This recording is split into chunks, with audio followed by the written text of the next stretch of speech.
أعوذ بالله من الشيطان الرجيم. بسم الله الرحمن الرحيم. يوصيكم الله في أولادكم للذكر مثل حظ الأنثيين فإن كن نساء فوق اثنتين فلهن ثلثا ما ترك وإن كانت واحدة فلها النصف. صدق اللہ العظیم. آج پہلے ترجمہ سن لیجئے کیونکہ یہ میراث کے سلسلے میں اہم ہدایات ہیں، اس لیے پہلے ترجمہ کر دیتے ہیں تاکہ بات کو سمجھنا آسان ہو جائے. اس کو بوجھ نہ سمجھیں بلکہ ضروری سمجھ کر اس کو سنیں اور اس پر عمل ہو. اکثر میراث کے سلسلے میں لوگ غفلت سے کام لیتے ہیں.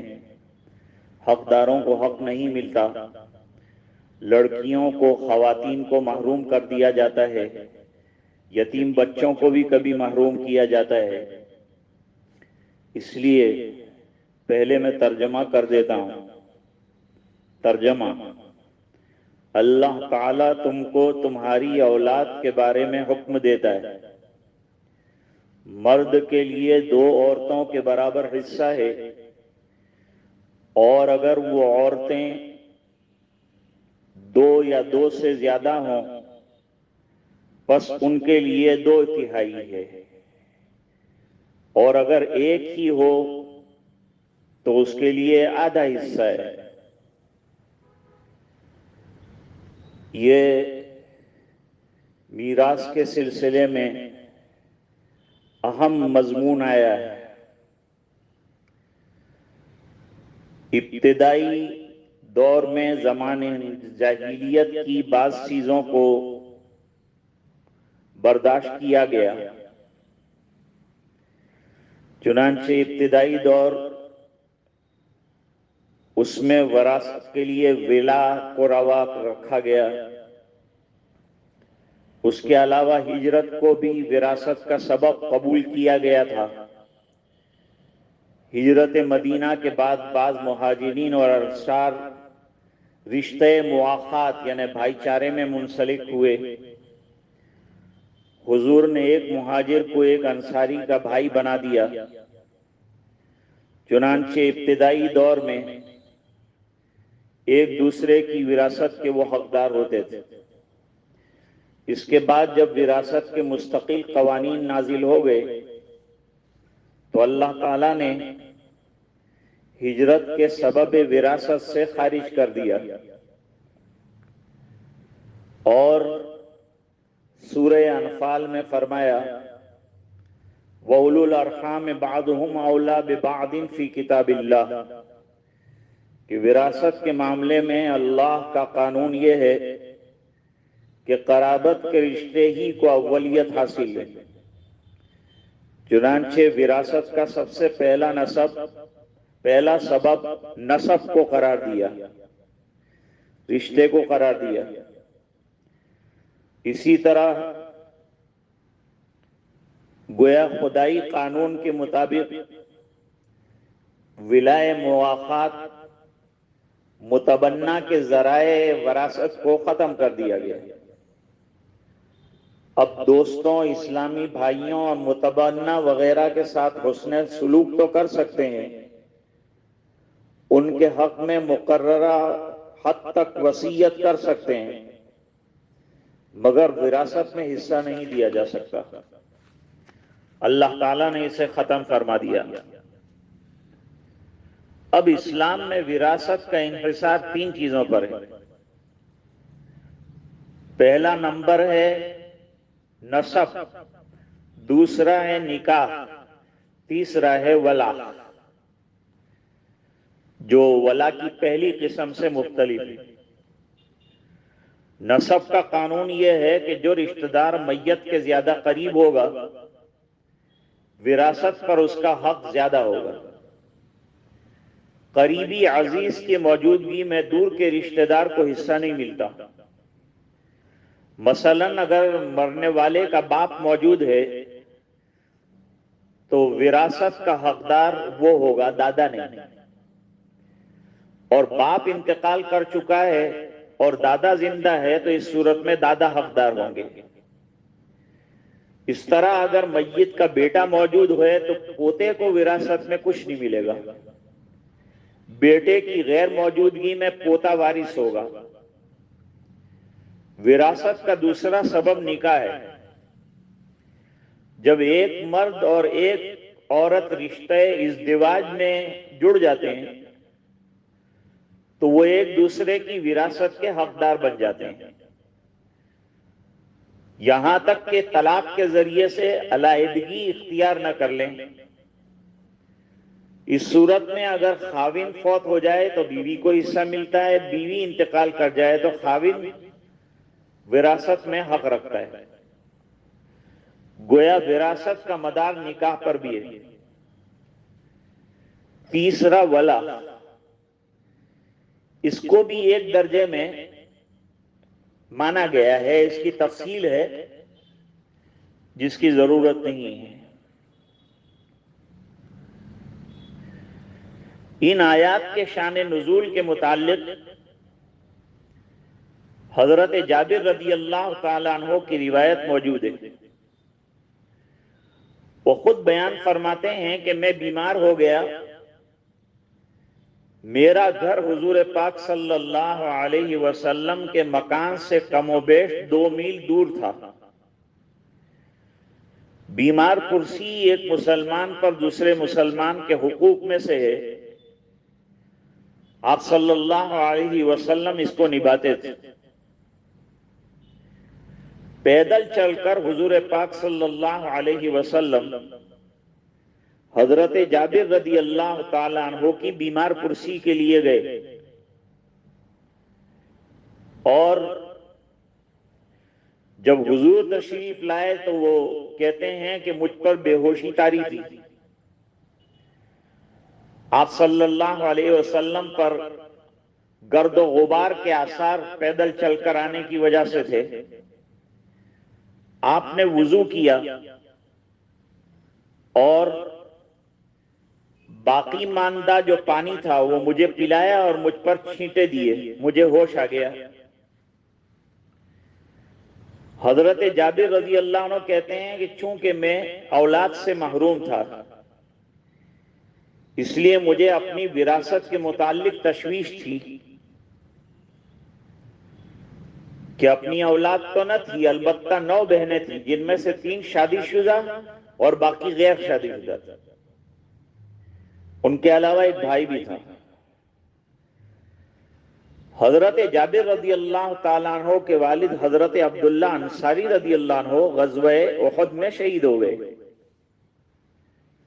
اور اونچے درجے کے شہداء میں سے ہیں، اور ان کا بڑا اونچا مقام ہے۔ ان کے واقعات بھی کہ شہادت کے بعد اللہ تعالیٰ سے ہم کلامی ہوئی، اس کا تذکرہ آتا ہے۔ تو حضرت جابر کہتے ہیں میں نے حضور پاک صلی اللہ علیہ وسلم سے دریافت کیا کہ میرے بعد میری وراثت کس طرح سے تقسیم ہوگی، میری میراث کیسے بٹے گی۔ اس پر اللہ تعالیٰ نے یہ آیات نازل فرمائی، یوصیکم اللہ فی اولادکم ولی۔ ایک دوسری روایت جس کو میں پہلے ذکر کر چکا ہوں جو ترمذی شریف میں ہے، سعد ابن ربیع رضی اللہ تعالیٰ عنہ جنگ احد میں شہید ہوئے اور 2 لڑکیاں پیچھے چھوڑ گئے اور بیوی۔ ان کے مال پر بھائی نے جو بڑا تھا قبضہ کر لیا۔ بیوی حضور کی خدمت میں حاضر ہوئی اور عرض کیا کہ میرے خاوند آپ کے ساتھ جہاد میں شریک ہو کر شہید ہو گئے، پرانے دستور کے مطابق مال پر بھائیوں نے قبضہ کر لیا، اب یہ 2 جب بچیاں ہیں ان کا نکاح بغیر مال کے تو ہو نہیں سکتا، اور مال پر وہ لوگ قابض ہو گئے، اب کیا صورت ہوگی؟ حضور نے صبر کی تلقین فرمائی اور فرمایا اللہ تعالیٰ کی طرف سے کوئی نہ کوئی ضرور فیصلہ آئے گا، میں سناؤں گا۔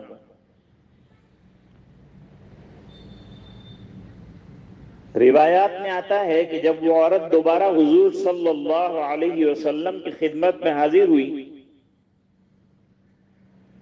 تو وراثت کی یہ آیات نازل ہوئی۔ حضور صلی اللہ علیہ وسلم نے اس عورت کو اور حضرت سعد رضی اللہ عنہ کے بھائیوں کو بلایا اور ان کو سمجھایا کہ دیکھو بھائی، سعد کے جس مال پر تم نے قبضہ کیا ہے اس میں سے 8واں حصہ اس کی بیوی کا ہے، چونکہ ان کی بیٹیاں بھی ہیں، اور 2/3 ان بچیوں کو دے دیا جائے۔ اس کے بعد جو باقی بچ جائے گا وہ عصبہ کی حیثیت سے تم لے لینا۔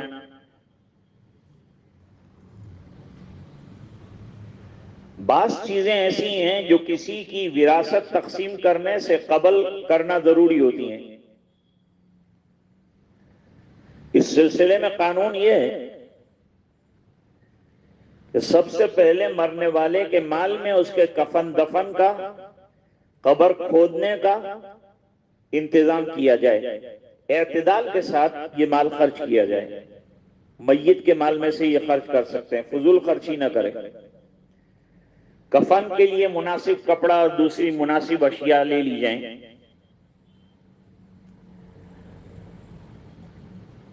قبر کھودنے کا انتظام ہوگا، اس کی مزدوری بھی میت کے مال سے ادا کی جا سکتی ہے تو ادا کیا جائے۔ اس کے بعد اگر میت نے کوئی وصیت کی ہے تو اسے پورا کیا جائے۔ اللہ تعالیٰ نے اپنی مہربانی سے ہر مسلمان کو کل مال کے 1/3 کے برابر وصیت کرنے کی اجازت دی، اس سے زیادہ نہیں کر سکتا۔ تو اگر کوئی وصیت 1/3 کے اندر پوری کی جا سکتی ہے تو اس کو پورا کیا جائے گا۔ اس کے بعد جو باقی مال بچ جائے گا وہ ورثاء کے درمیان تقسیم ہوگا۔ اس میں اللہ تعالیٰ نے یہ ارشاد فرمایا کہ یوصیکم اللہ فی اولادکم، اللہ تعالیٰ تمہیں حکم دیتا ہے تمہاری اولادوں کے متعلق۔ یہاں پر لفظ عیسیٰ لائے، وصیت لائے، جس میں تاکید پائی جاتی ہے۔ اس لحاظ سے وصیت تاکیدی حکم کو کہتے ہیں۔ وہ اللہ تعالیٰ کا قانون وراثت جو ذکر ہوا ہے اس میں اس طرف اشارہ کیا کہ یہ احکام تاکیدی ہیں، اپنی مرضی سے کرنے نہ کرنے کا دار و مدار نہیں، بلکہ اللہ کے حکم کے اوپر عمل کیا جائے، ٹال مٹول اس میں نہ کی جائے۔ للذکر مثل حظ الانثیین، ایک مرد کا حصہ 2 عورتوں کے برابر ہے۔ دوسرے لفظوں میں ایک عورت کو ایک مرد کی نسبت سے آدھا حصہ ملے گا،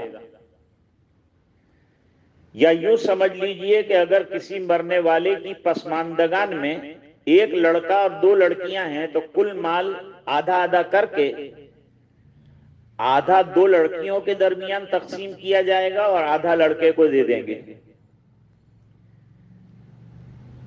اس پر اعتراض نہ کیا جائے کہ لڑکی کمزور ہوتی ہے اس کو کم حصہ کیوں دیا۔ اس کا تعلق عقل سے نہیں ہے بلکہ نقل سے ہے۔ جو اللہ کی طرف سے حکم دیا گیا ہے اس کو پورا کیا جائے۔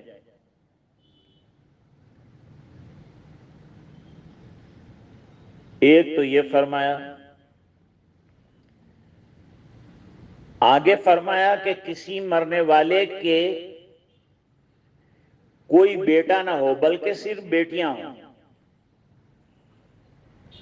2 یا 2 سے زیادہ۔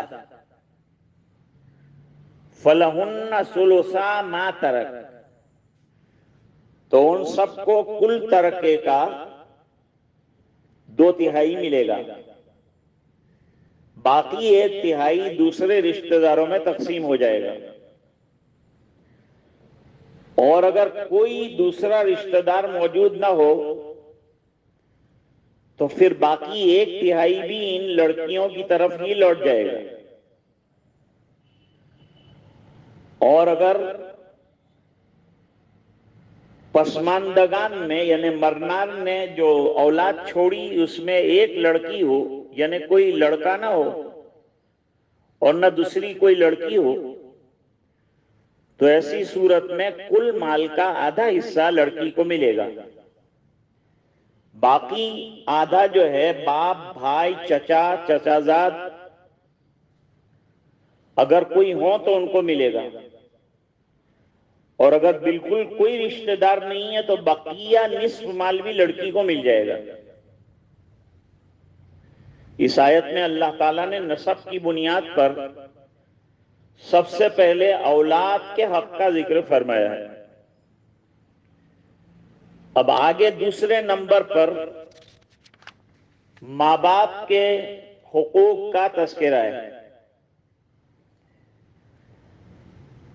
وَلِأَبَوَيْهِ لِكُلِّ وَاحِدٍ مِّنْهُمَا السُّدُسُ مِمَّا تَرَكَ إِن كَانَ لَهُ وَلَدٌ فَإِن لَّمْ يَكُن لَّهُ وَلَدٌ وَوَرِثَهُ أَبَوَاهُ فَلِأُمِّهِ الثُّلُثُ فَإِن كَانَ لَهُ إِخْوَةٌ فَلِأُمِّهِ السُّدُسُ من بعد وصية يوصي بها أو دين آباؤكم وأبناؤكم لا تدرون أيهم أقرب لكم نفعا فريضة من الله إن الله كان عليما حكيما وَلَكُمْ نِصْفُ مَا تَرَكَ أَزْوَاجُكُمْ إِن لَّمْ يَكُن لَّهُنَّ وَلَدٌ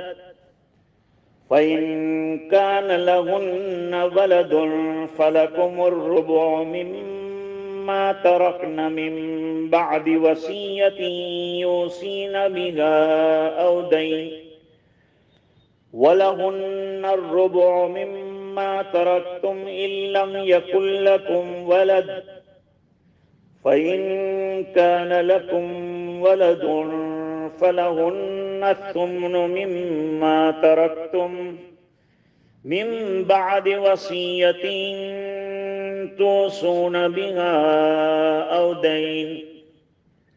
یہاں بھی پہلے ترجمہ سن لیجئے۔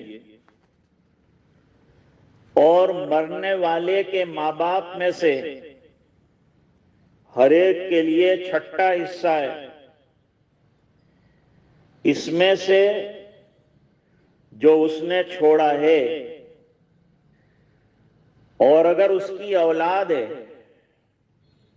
یعنی اگر اس کی اولاد ہے تو پس اگر اس کی اولاد نہیں ہے اور اس کے وارث ماں باپ ہیں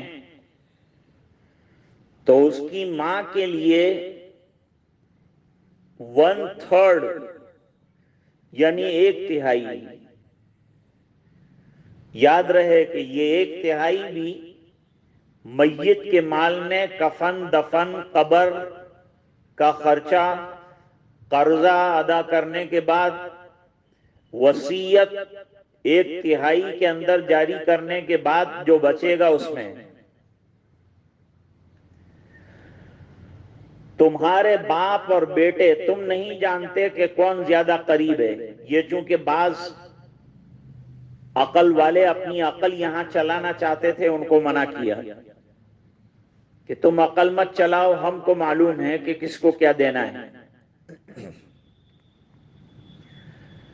تمہارے لیے نفع پہنچانے کے اعتبار سے کون زیادہ مفید ہے،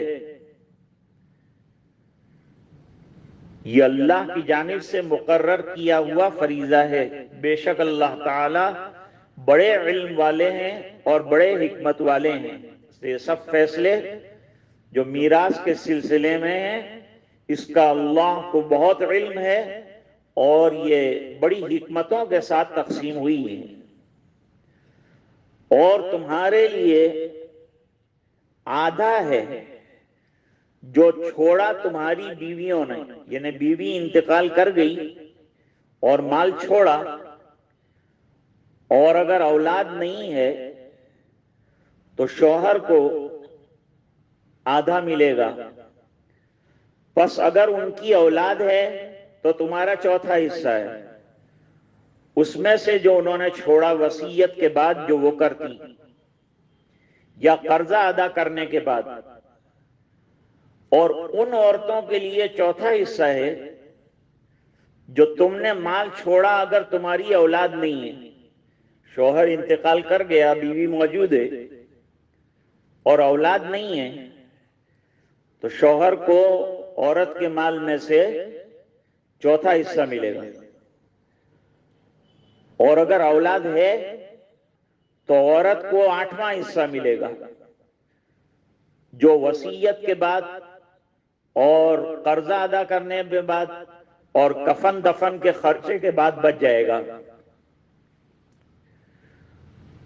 کل کے درس میں یہ ترجمہ پورا ہو گیا، وراثت سے متعلق مرد اور عورت کے حصوں کا ذکر تھا۔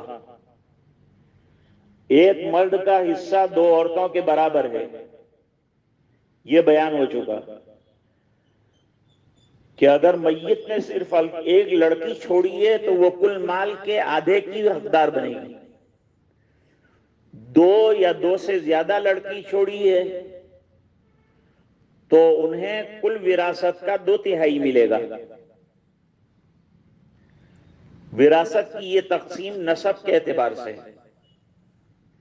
اب آج کی آیت میں نسب ہی کے اعتبار سے والدین کا حصہ، پھر وراثت کا دوسرا سبب نکاح کے اعتبار سے بیوی اور خاوند کے حصوں کا تذکرہ ہے۔ وَلِأَبَوَيْهِ، یعنی ماں باپ میں سے ہر ایک کے لیے چھٹا حصہ ہے، مما ترک، جو کچھ مرنے والے نے چھوڑا ہے۔ اس صورت میں کہ انکان لہو ولد، مرنے والے کی اولاد بھی موجود ہو، اولاد میں خواہ لڑکے ہوں یا لڑکیاں، ایک ہوں یا زیادہ، اگر والدین زندہ ہے اور مرنے والی کی اولاد بھی ہے تو اس کے باپ کو بھی چھٹا حصہ ملے گا اور ماں کو بھی چھٹا حصہ وراثت ملے گی۔ اس کے برخلاف اگر دوسری صورت یعنی مرنے والے کی اولاد نہ ہو، فَإِن لَمْ يَكُن لَهُ وَلَدٌ وَلَهُ إِن لَمْ يَكُن لَهُ وَلَدٌ وَوَرِثَهُ أَبَوَاهُ، اور اس کے والدین صرف جو ہیں وہ وارث بچتے ہیں، تو فرمایا ماں کو تیسرا حصہ ملے گا، گویا اولاد کی غیر موجودگی میں میت کی ماں کا حصہ چھٹے سے بڑھ کر تیسرا یعنی دگنا ہو جائے گا۔ اس صورت میں وراثت کا باقی 2/3 حصہ مرنے والے کے باپ کو ملے گا۔ یہاں پر بھی وہی قانون ہے، ایک مرد کو 2 عورتوں کے برابر حصہ ملتا ہے، جب ماں کو 1/3 ملا تو باپ 2/3 کا مستحق ٹھہرے گا۔ اس آیت میں بھی مما ترکا کا لفظ آیا ہے، جس کا مطلب یہ ہے کہ مرنے والے نے جو کچھ بھی چھوڑا ہے، نقد ہو، سونا چاندی، مکان، زمین، جائیداد، اوزار، برتن، سامان، منقول غیر منقول، ہر چیز میں ورثہ کے مقررہ حصے ان کو پہنچنے چاہیے۔ تیسری صورت کا ذکر کیا، فَإِن كَانَ لَهُ إِخْوَةٌ، یعنی مرنے والے کی اولاد تو نہیں ہے مگر اس کے بھائی زندہ ہیں، بھائیوں میں حقیقی ماں باپ کی طرف سے یا علاتی صرف باپ کی طرف سے، یا اختیافی صرف ماں کی طرف سے، سب شامل ہیں۔ اگر میت کے کوئی بھی بھائی ہوں، ایک ہوں یا زیادہ، اس صورت میں میت کی ماں کو پھر چھٹا حصہ رہ جائے گا۔ گویا بھائیوں نے ماں کو تیسرے حصے سے نکال کر چھٹے حصے میں شامل کر دیا، مگر یہ مسئلہ سمجھنے کا ہے کہ اس طرح ماں کے حصے سے جو چھٹا حصہ بچ گیا وہ ان بھائیوں کو نہیں ملے گا جن کی وجہ سے ماں کا حصہ کم ہوا، بلکہ یہ چھٹا حصہ بھی باپ ہی کو مل جائے گا، کیونکہ باپ بھائیوں کی نسبت سے زیادہ قریب ہے، اور یہ وراثت کا بنیادی قانون ہے کہ قریبی رشتہ دار کی موجودگی میں دور کے رشتہ دار کو وراثت نہیں ملتی۔ مذکورہ صورت میں گویا باپ کو اپنے 2/3 کے علاوہ مال کا کم کیا جانے والا چھٹا حصہ مزید ملے گا۔ جمہور علماء کا یہی مسلک ہے۔ البتہ حضرت عبداللہ ابن عباس رضی اللہ تعالیٰ عنہ کا اختلاف ہے، وہ فرماتے ہیں بھائیوں کی موجودگی کی وجہ سے ماں کے حصے سے بچ جانے والا چھٹا حصہ ان بھائیوں کو ملے گا۔ فرمایا یہ مقرر کردہ حصے قابل تقسیم ہیں، کب؟ من بعد وصیت یوصی بہا او دین، اس وصیت کے بعد جو مرنے والا کر گیا، چونکہ وصیت کے سلسلے میں لوگ سستی سے کام لیتے ہیں اس لیے اس کو مقدم ذکر کیا ہے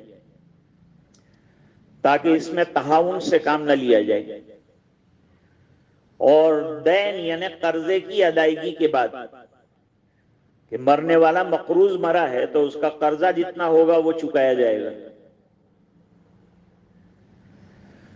یہاں پر وصیت اور قرض کے تقدم اور تاخر کو جو سمجھا دیا میں نے آپ کو، یہ اس وقت ہوگا کہ جبکہ پہلے کفن، دفن، قبر وغیرہ کا مناسب خرچ میت کے مال میں سے نکال دیا جائے۔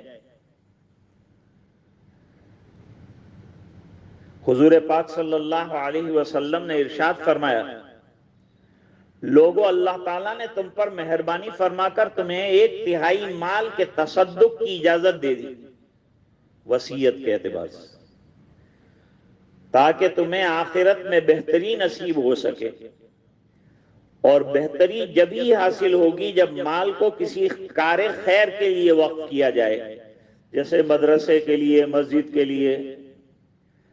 لیکن پورا کے پورا مال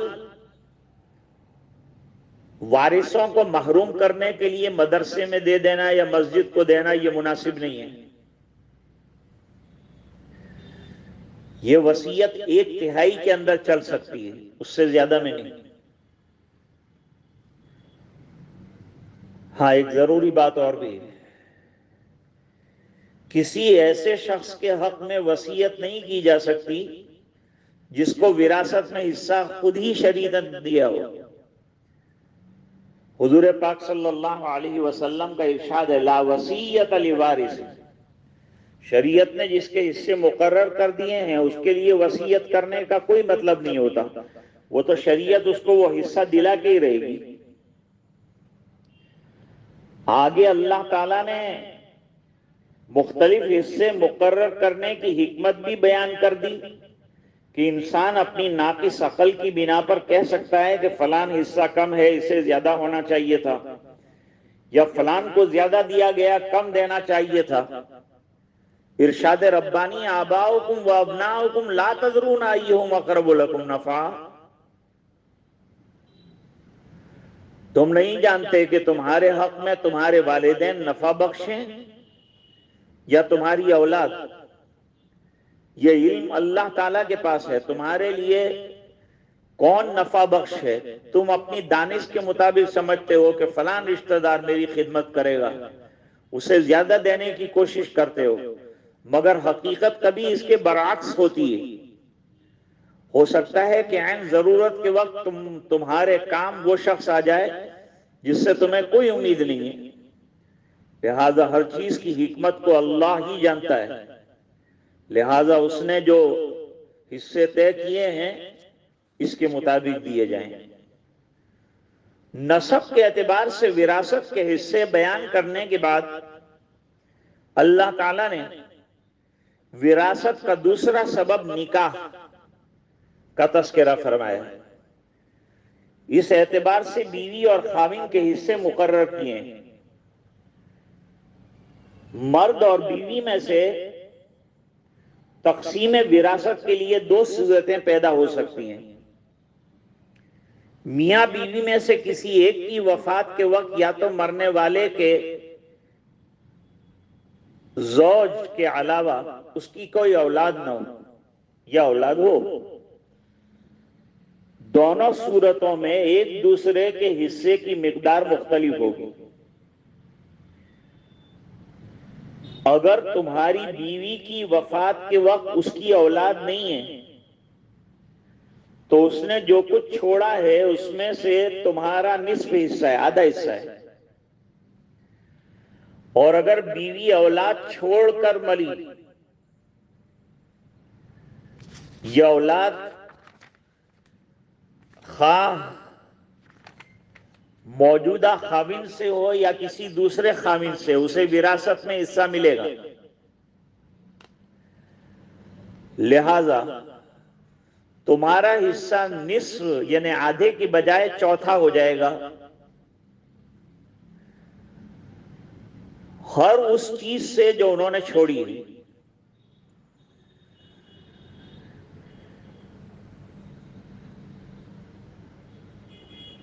یہ حصے کب کس طرح سے ہوں گے؟ یہ وہی بات ہے جو پہلے سے کہی ہے، من بعد وصیت یوصین بها او دین. اس وصیت کے، میت کے خرچے، قرضہ اور 1/3 مال کی وصیت کے بعد جو بچے گا اس میں دوسری شکل. اگر شوہر انتقال کر گیا اور بوقت وفات پیچھے جو رشتہ دار چھوڑے اس میں صرف بیویاں ہیں، اولاد نہیں ہیں، تو انہیں تمہاری جائیداد میں سے چوتھا حصہ ملے گا.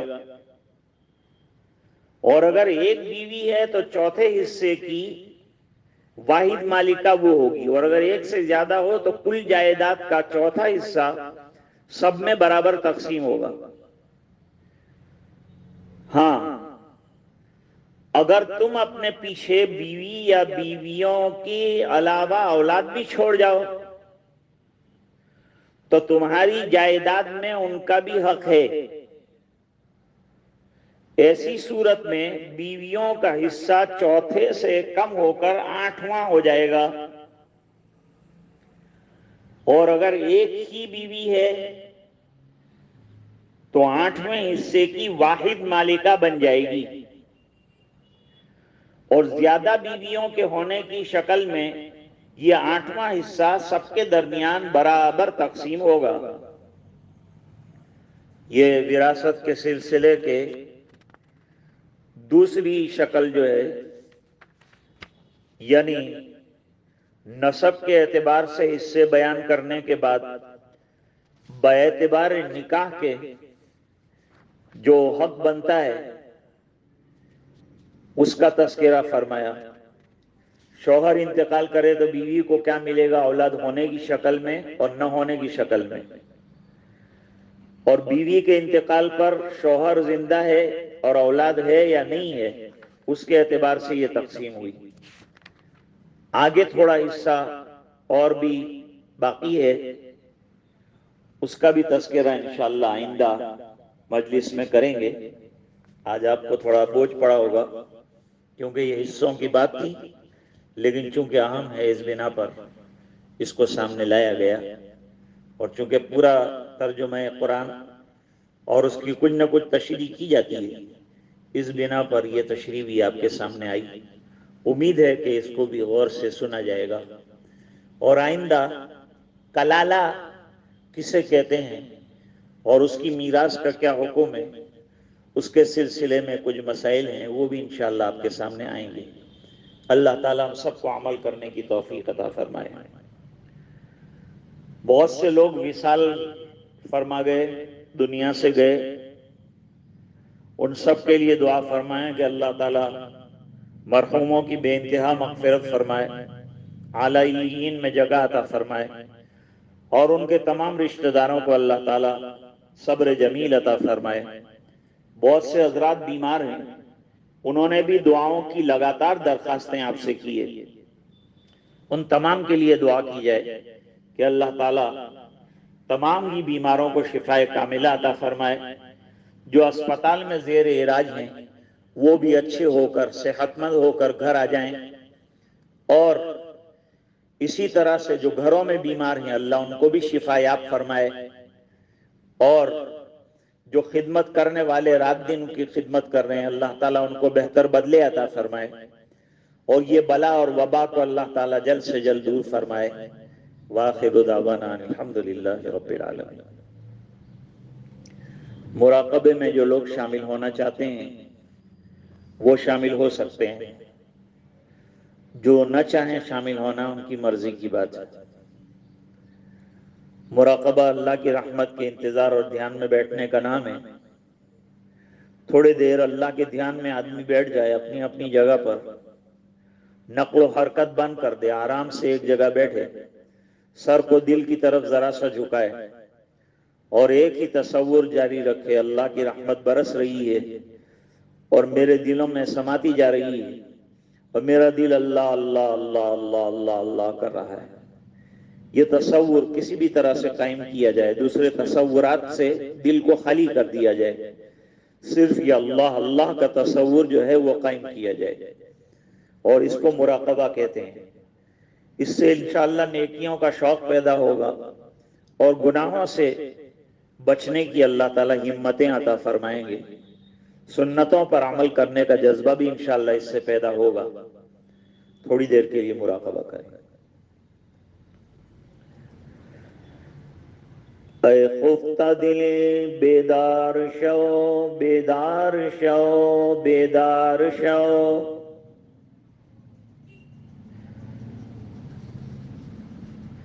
در ذکر حق مشغول شو، مشغول شو، مشغول شو۔ اللہ کی یاد میں مشغول ہو جا، دل کا اصلی کام اللہ کی یاد ہے۔ عزیز و دوستو یارو یہ دنیا دار فانی ہے، دل اس سے مت لگاؤ تم لحد میں جا بنانی ہے۔ تو آیا بحر طاعت پسال ذات دنیا میں، عقل کھوئی گئی تیری یہ کیسی نادانی ہے۔ نہ دنیا نہ دولت نہ دھن جائے گا، فقط ساتھ تیرے کفن جائے گا۔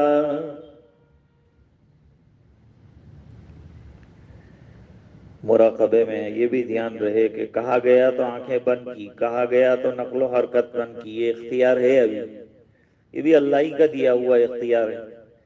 ایک دن وہ آئے گا کہ یہ اختیار لے لیا جائے گا،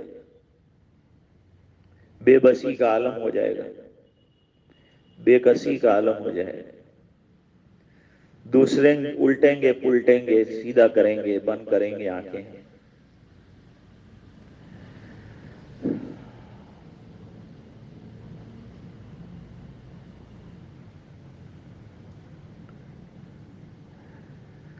لا الہ الا اللہ وحدہ لا شریک لہ لہ الملک وہو علی کل شیء قدیر۔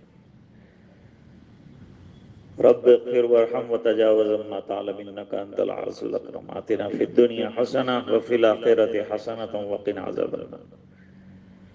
قنا عذاب القبر وقنا عذاب الحشر وقنا عذاب الفقر وقنا عذاب الدين واحشرنا يوم القيامة مع الأبرار ربنا لا تزغ قلوبنا بعد إذ هديتنا وهب لنا من لدنك رحمة إنك أنت الوهاب ربنا إنك جامع الناس ليوم لا ريب فيه إن الله لا يخلف ربنا اغفر لنا ذنوبنا وإسرافنا في أمرنا وثبت أقدامنا وانصرنا على القوم الكافرين اللهم إن قلوبنا ونواصينا وجوارحنا بيدك لم تملكنا منها شيئا فإذا فعلت ذلك بنا فكن أنت ولينا واهدنا إلى سواء السبيل اللهم آت نفوسنا تقواها وزكها أنت خير من زكاها أنت وليها ومولاها اے اللہ ہمارے گناہوں کو معاف فرما کوتاہیوں سے درگزر فرما اپنا فضل اور کرم شامل حال فرما رحم کے اور کرم کے فیصلے فرما راحتوں کا معاملہ فرما عافیت کا معاملہ فرما اپنا فضل فرما اے اللہ ہمارے جرائم کو درگزر فرما ہمیں نمازوں کی توفیق عطا فرما سنتوں کی پابندی نصیب فرما